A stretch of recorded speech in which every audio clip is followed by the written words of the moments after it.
Fala galera, perdido o direito, notícia urgente, acabou de sair, tô até um pouco suado, tá? Acabei de chegar da academia e me deparei com essa notícia. Hoje é sexta-feira 13, são exatamente 10h30, e Bolsonaro foi incluído nos inquéritos dos atos antidemocráticos que aconteceram no dia 8, a pedido da PGR. No entanto, não foi Augusto Aras que pediu a inclusão de Bolsonaro no inquérito. Foi o subprocurador, vou ler o nome dele aqui, Carlos Frederico Santos. Ele é subprocurador-geral da República. Com isso, Alexandre de Moraes aceitou esse pedido de incluir Bolsonaro como...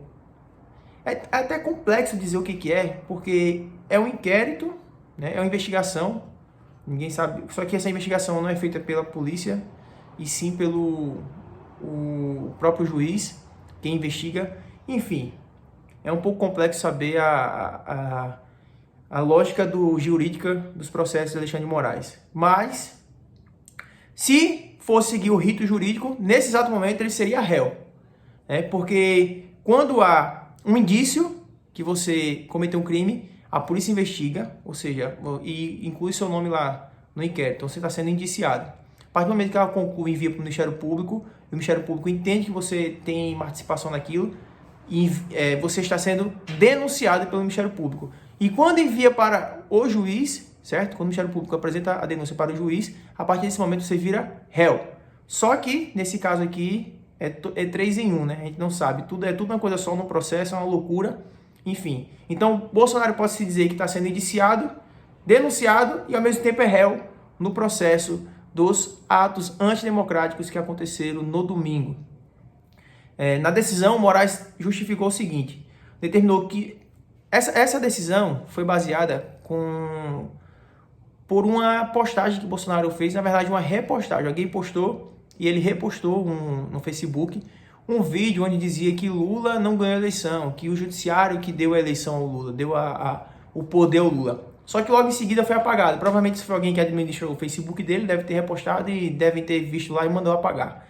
Enfim, e por conta disso, só que isso passou poucas horas, né? Não é uma coisa que teve grande alcance, e depois foi retirado do ar. Na decisão, Alexandre de Moraes determinou que o Facebook preservasse esse vídeo, inclusive as informações pertinentes à data da postagem, a data da postagem, o horário, o IP e etc. Para melhor oferir a sua autoria e, por fim, informações sobre seu alcance, número de visualizações, número de compartilhamentos e número de comentários, antes dele ter sido apagado. O magistrado escreveu ainda que o interrogatório de Bolsonaro deve ocorrer em outro momento, pois ele fala que, devido às notícias, que Bolsonaro não estaria no país, como se ele não soubesse se Bolsonaro está no país ou não, mas devido às notícias que Bolsonaro não está no país, deixaremos o interrogatório para outro momento. Bom, essa aqui é a notícia. A partir daqui darei minha opinião. Se você quiser continuar no vídeo, pode continuar. Se não, aqui eu já dei a notícia, pode sair, fique à vontade. Se quiser deixar o like, vai me ajudar bastante. Se quiser se inscrever no canal, mais ainda. O que acontece? Bolsonaro foi sem abrir a boca para nada desde quando acabou as eleições. Bolsonaro pouco falou. As únicas vezes que Bolsonaro falou foi para pedir que os manifestantes desobstruíssem as vias, para que não bloqueasse as vias, não impedisse o direito de ir e vir das pessoas, que manifestasse com passividade, que fossem pacíficos, que não arrumassem confusão, que não atacassem outras instituições ou pessoas, que ele não poderia proibir as pessoas de se manifestarem o que elas queriam, até porque era um movimento popular, não tinha nenhuma liderança política. Então, se as pessoas queriam pedir intervenção, direito das pessoas, o problema é delas, elas pedem o que quiserem. Agora, não cabe a ninguém chegar lá e dizer, pare de se manifestar. E ele não faria isso.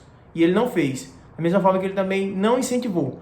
Pelo contrário, os apoiadores dele reclamavam que não havia nenhum apoio, nenhum incentivo, que as pessoas estavam fazendo aquilo ali sem nem saber o que daria, se realmente deveria fazer ou não, porque o presidente não falava nada. Então, assim, os próprios apoiadores estavam putos com ele porque ele não estava falando, não estava incentivando aquilo. Então, assim, ele foi o maior desincentivador desse ato.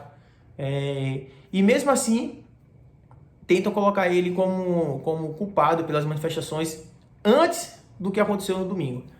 Aí, se ele não estava nem manifestando apoio às manifestações pacíficas, Imagina esse tipo de manifestação que aconteceu no domingo, porque você não tem nenhuma fala dele nesse sentido, ele não fala disso, ele não incentiva isso. Na própria live de despedida dele, que foi no dia 30 de dezembro, se eu não me engano, ele fala que acabou, que ele fez o que poderia, que ele podia fazer, recorreu da forma que podia, que já foi negado, que não teria mais o que fazer e que estaria deixando a presidência, fez um balanço dos últimos 4 anos de governo dele.